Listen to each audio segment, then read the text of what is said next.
네, 첫 시간에는 이상의 준거에 대해서 말씀드렸다면 이번 시간에는 정상의 정의에 대해서 다시 한번 말씀드리고 시작하겠습니다. 정상적인 사람은 자신의 주위에서 일어나는 일을 인지하고 그에 대한 해석이 비교적 현실적인 사람입니다. 두 번째는 자신의 동기와 감정에 대해서 어느 정도 인식을 하고 있지요. 그리고 필요시 자신의 행동을 적절히 통제가 가능합니다. 또 자기 자신의 가치에 대해 어느 정도 긍정하여 다른 사람들에게 자신이 받아들여진다고 느끼고 있습니다. 또 타인과 친밀한 관계를 맺으며 자신의 능력을 생산적인 활동에 적절히 이용하고 살고 있습니다. 이상으로 이상심리의 정의를 말씀드린다면 비정상 심리와 비정상 행동을 말합니다. 즉 정서, 인지, 행동, 사고가 정상적이지 않은 상태를 말하는 것이 이상심리라고 하고, 이상심리학은 이것의 원인을 규명하는 학문이라고 볼 수 있겠습니다. 이상행동의 이해 모형과 접근법에 대해서 살펴보겠습니다. 이상행동을 이해하고 정의하기는 쉽지가 않습니다. 이는 진단 증거가 하나로 통합되어 있지 않기 때문입니다. 따라서 이상과 정상을 진단하는 증거가 여러 가지이므로 심리적 장애에 대한 접근법도 여러 가지입니다. 첫째로 의학적 접근법을 살펴보면 심리적 장애를 신체의 질환과 본질적으로 같은 것으로 봅니다. 따라서 장애의 원인이 병균 침투와 생리적 평화로 보고 있습니다. 치료는 의학적 치료를 필요로 하지요. 이로 종전의 심리장애에 대한 인식을 많이 개선되었고 치료연구법에 많은 기여를 했습니다. 하지만 신체 질환과 정신적인 문제의 본질적인 차이점을 무시하고 동일하게 취급하는 데 문제가 있습니다. 자살이나 성격 장애를 병균 침투나 생리적 변화의 원인으로만 보려는 것은 문제가 될 수 있지요. 두 번째로 정신분석적 접근법이 있습니다. 심리적 장애를 신체적 질환과 기질적인 결함의 원인을 두기보다는 정신분석적 성격 이론에 바탕을 두어 장애는 환자 내부의 정신적 갈등 때문이라고 보는 견해입니다. 프로이드의 이론에 의하면 인간이 사회적으로 용납될 수 없는 충동을 느낄 때 이것을 의식 밖으로 밀어내게 되는데, 이것이 억압된 무의식 속의 충동과 갈등이 심리적 장애의 근본 원인이 된다고 했습니다. 따라서 정신분석적 치료법에서는 이런 억압된 무의식의 갈등을 의식화하는 과정이 중요 부분이 되고 있고, 이상행동의 이해 모형을 정신분석적 접근법에서는 억압된 무의식의 갈등을 의식화하는 과정으로 보고 있습니다. 치료 과정으로 보고 있습니다.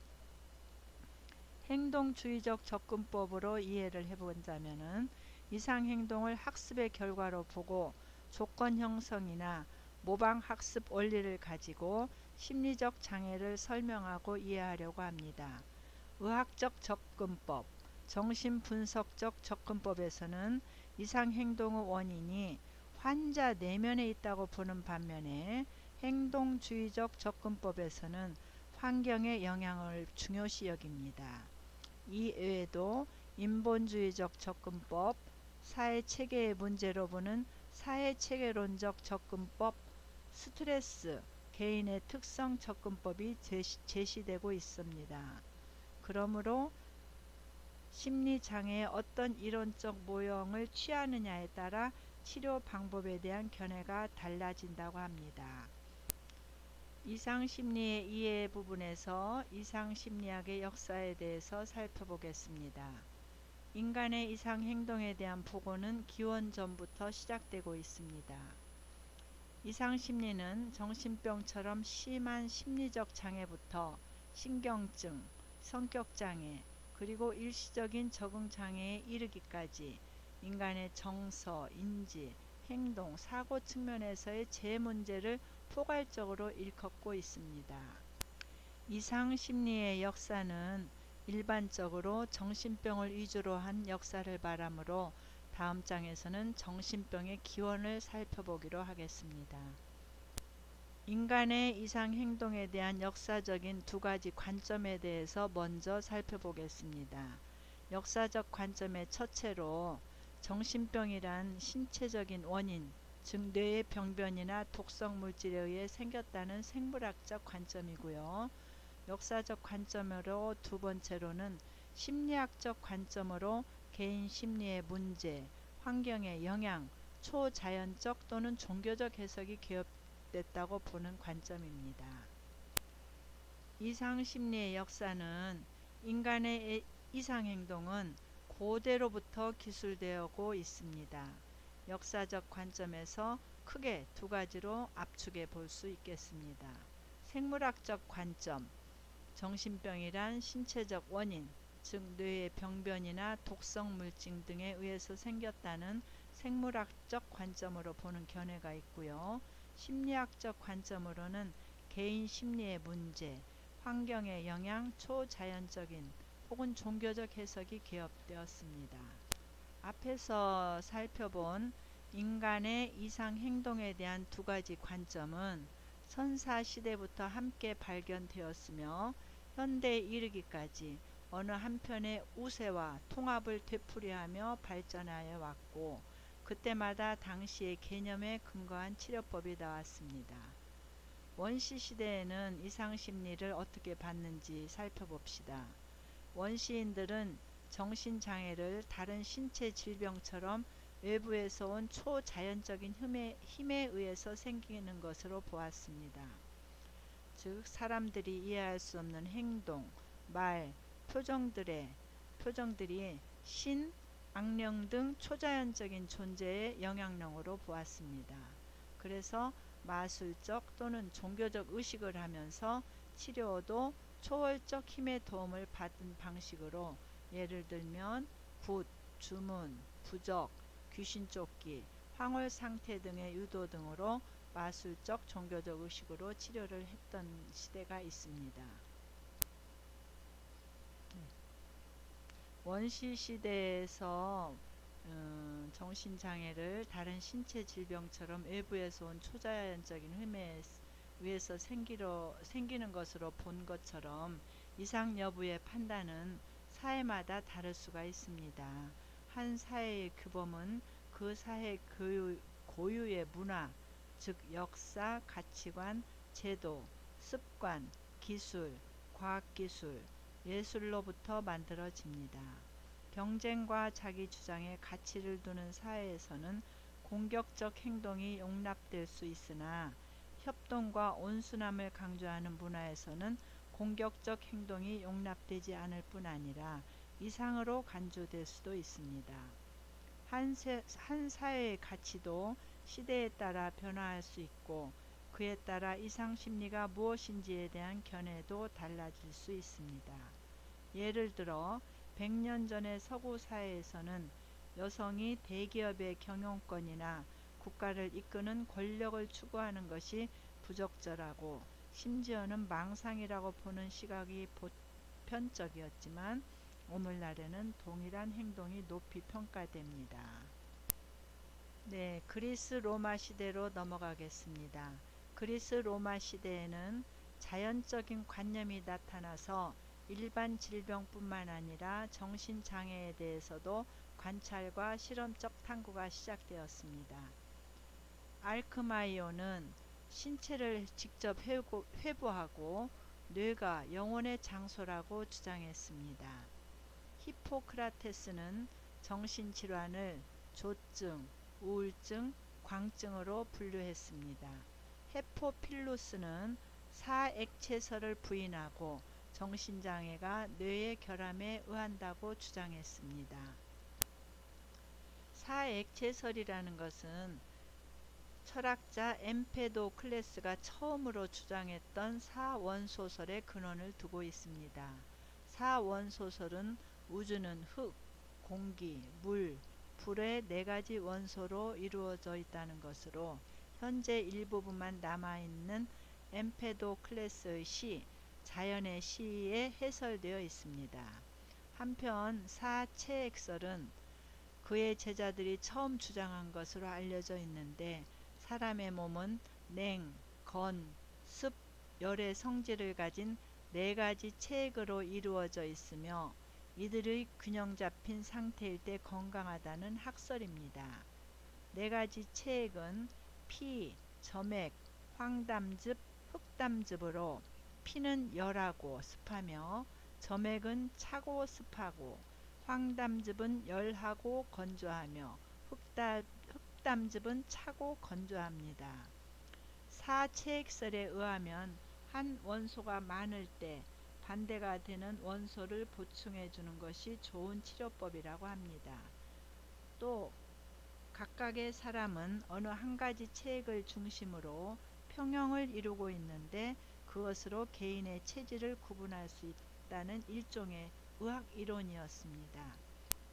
히포크라테스는 엠페도클레스의 이론을 도입해서 사체액설을 정리했습니다.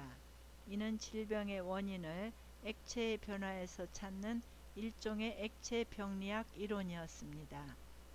히포크라테스는 인간이 정액, 즉 체액에서 생겨나기 때문에 액체가 생명의 근원이 될 수밖에 없다고 생각했으며, 때문에 그는 처음부터 일관되게 공통적으로 혈액, 담즙, 점액 세 가지 체액이 사람의 몸을 이룬다고 인정했습니다. 네 번째 체액은 초기에는 물이었으나 후일에 흑담즙으로 바뀌었는데, 두 종류의 서로 반대되는 두 쌍의 체액 간의 불균형이 병이 된다는 이 학설은 대칭과 균형을 추구했던 피타고라스 학파의 영향을 받은 결과라고 추정됩니다. 수학적 사색을 중시한 피타고라스 학파는 4라는 숫자에 큰 의미를 부여했지요. 한편 모든 체액은 각각 만들어지는 관련 장기가 있었는데, 혈액은 심장에서, 점액은 머리에서, 담즙은 담낭에서, 물은 지라에서 만들어졌으며 이 체액들은 음식물을 통해 항상 새로 보충되기 때문에 영양이 중요했습니다. 질병은 체액이 남거나 모자라는 경우, 몸이 충격을 받거나 필요한 경우, 기압의 변화로 체액이 굳거나 녹아 다르게 변한 경우 생긴다고 설명을 했던 거지요. 그리스 로마 시대의 이상심리학을 살펴본다면 로마의 갈레노스는 이 사체액설을 다시 정리해서 가장 올바른 의학이론이라고 전파했는데, 당시 그의 영향력은 중세에 이르기까지 거의 절대적이었기 때문에 사체액설은 1500년 동안 의학계의 정설로 자리 잡았습니다. 사체액설을 변하지 않는 진리로 믿은 중세 의사들의 치료법은 단순했는데, 기본적으로 모든 병의 식이요법, 즉 부족해진 체액을 보충하는 음식을 섭취하도록 하면서 너무 많아져서 균형이 맞지 않게 된 체액들을 뽑아내는 것이 중요했습니다. 몸에서 무엇인가를 뽑아낸 치료법을 배출법이라 하는데, 토하는 약을 먹이거나 코가 나오게 재채기를 시키거나 설사하도록 약을 먹이거나 피를 뽑는 방법들이 있었습니다. 그 중에서도 가장 인기를 끌었던 치료법은 방혈 혹은 사혈이라고 부르는 피를 뽑는 치료법이었는데, 열이 나는 환자에게는 열성을 나타낸 혈액이 너무 많다고 생각해 피를 뽑았던 것입니다. 사체액설은 체액의 부조화 때문이 아니라 몸 일부분이 다치거나 상해, 질병이 생긴다는 사실이 밝혀진 이후에 쇠퇴하게 되었습니다. 16세기 해부학자 베살리우스, 17세기 생리학자 하비, 18세기 병리학자 모르가니와 같은 과학자들의 실험과 관찰에 의해서 갈레노스의 의학이 무조건 옳다는 고정관념이 깨어졌던 것입니다. 18세기 후반 모르가니가 사체해부를 근거로 신체 장기의 국소적 변화 때문에 임상 증상이 나타남을 증명하자 액체 병리학설이 부정되었습니다. 의료 현장에서는 이 시기부터 피를 뽑는 치료가 점차 쉴 곳을 잃었고 19세기 중반 모든 치료법의 효과를 수학적으로 검증해야 한다는 개념이 도입된 이후에는 피를 뽑는 치료가 거의 사라지게 되었던 것입니다. 2000년 전 그리스 의학자들은 자연 철학을 바탕으로 질병이 죄를 지어서 생기는 것이 아니라 신체의 변화 때문에 생긴다는 가설을 세워 인류 최초로 질병의 원인을 이성적으로 설명해 보려고 했습니다. 고도로 발달한 현대의학의 혜택을 받는 현대인들에게 이 학설은 우스꽝스러울 수도 있지만은 그리스 고대 시대에는 사액체설은 의학이 장차 과학적으로 발전할 수 있는 계기를 만들었다는 점에서도 높이 평가할 수는 있습니다. 네, 이상심리학의 역사를 살펴보며 중세시대를 살펴보겠습니다. 이 시대에는 이전에 그리스 로마 시대를 계승한 합리적 견해들이 일부 학자의 기록에 가끔 나타나곤 하였지만 중세 서구 사회는 악마설과 종교적 주술이 다시 나타나 휩쓴 암흑시대였습니다. 즉 정신장애 환자들이 악마에 사로잡혔다고 보고 집단으로 춤을 추는 등 집단적 광기를 하는 행위들을 하였습니다. 이러한 현상은 당시의 기독교 신앙에 입각하여 정신병을 죄값에 의한 신에 버리거나 악령이 들어온 결과로 보았기 때문입니다. 이러한 상황에서 정신병자들은 자연히 학대를 받았고 여자 환자는 마녀로 취급받아 쫓기었고 종교 재판에 붙여져서 화형을 당하기 일쑤였습니다. 서양 중세의 귀신론에 의하면 중세에는 심리적 장애에 대한 과학적 접근 대신에 고대의 미신적인 견해나 귀신론적 입장이 성행하였습니다. 이 당시에는 귀신이나 악령이 사람의 삶에 직접 영향을 주는 것으로 보았기 때문에 정신병자를 과학적 입장에서 접근하는 것을 방해했고 거의 1000년 동안 초자연적 입장이 지배하게 되었습니다. 중세의 심리적 장애로 독특하게 알려진 것이 있는데요. 즉 무도병이라는 것과 늑대가 되었다는 망상입니다. 또한 어린이들이 집단으로 가출하는 장애도 있었습니다. 이런 증상의 일부는 오늘날 집단 히스테리로 볼 수 있는데 어떤 것은 이해하기 어려운 것도 있습니다. 어찌 보면 이러한 병리 현상들이 이 시대의 미신적인 사고방식이나 신비주의적 경향 때문인 것으로 추측할 수도 있습니다. 이 시기의 치료는 초자연적 방식과 기독교에서 말하는 사탄과 연관해서 정신병자를 귀신 들린 것으로 보고 이들에게 가혹한 벌을 줌으로써 귀신을 몰아낼 수 있다고 생각하였습니다. 예컨대 오늘날 정신분열증으로 진단되는 환자들을 귀신 들린 것으로 보고 귀신을 태워버려야 한다는 생각에서 화형에 처해왔던 것입니다. 중세시대의 이상심리학의 관점에서 본다면 한편에서의 긍정적인 점은 기독교 사제들이 의탁을 할 데 없는 정신장애 환자들을 구호시설에 수용하기 시작했고요. 당시 12세기, 13세기에 발달하였던 연금술은 화학의 발전을 가져왔습니다. 화학의 발전은 장차 정신장애에 대한 약물치료 응용에 공헌하였던 것입니다. 중세 이후의 발전은 이 귀신론의 영향으로 정신장애자의 처유가 19세기까지도 동물이나 죄수와 같이 열악하였습니다. 그러나 서서히 인도주의적인 처우와 과학적 접근이 진전되었지요. 1500년대를 넘어서면서 정신병자의 수용기관이 감옥수와 같은 곳에서 서서히 정신병원이나 요양소로 바꾸게 됩니다.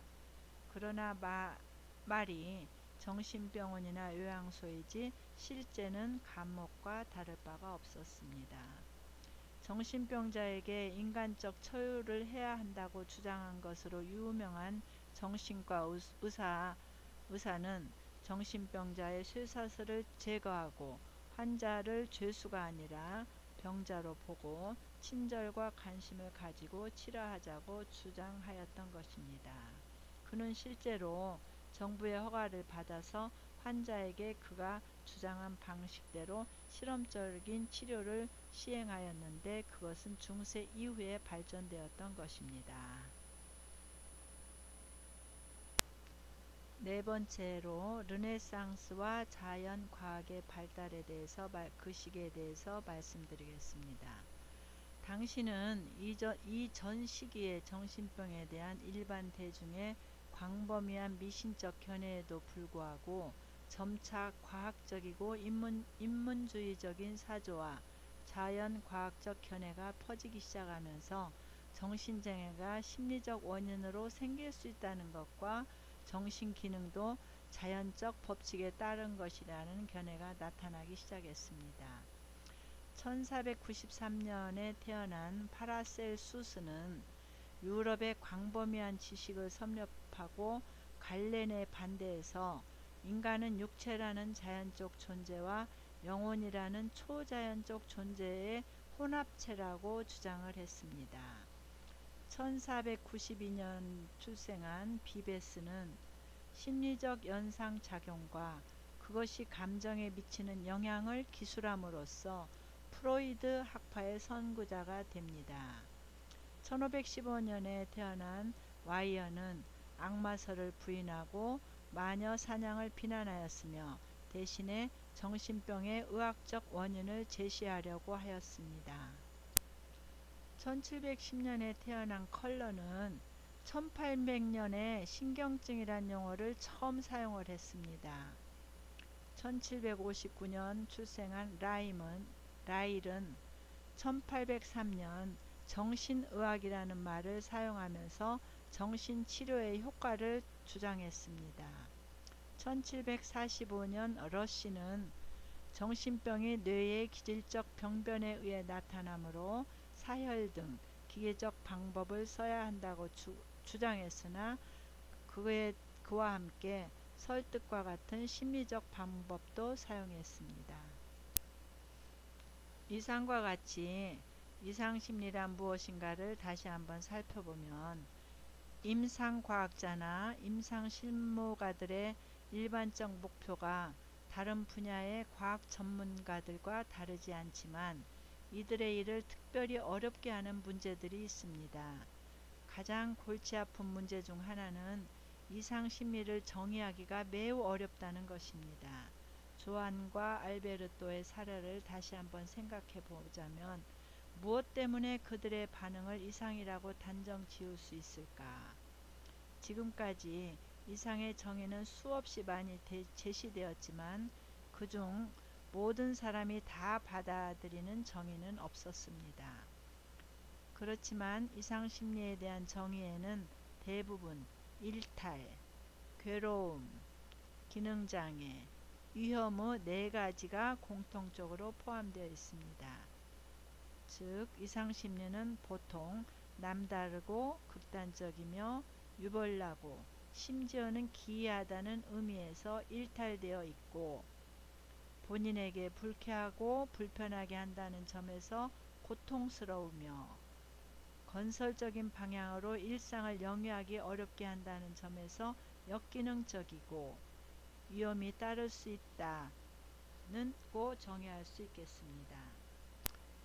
르네상스와 자연과학의 발달이 시작되면서 근대 과학적 접근의 시작이 되고 있습니다. 그 시기에는 인간의 해부학이나 생리학에 괄목할 만한 발전에 힘입어서 이상행동에 대한 경험적이면서 자연주의적인 학설이 형성되기 시작하였습니다. 이 시기에는 모든 이상행동이나 정신병리의 원인을 뇌의 기질적 병변에서 찾고자 하였습니다.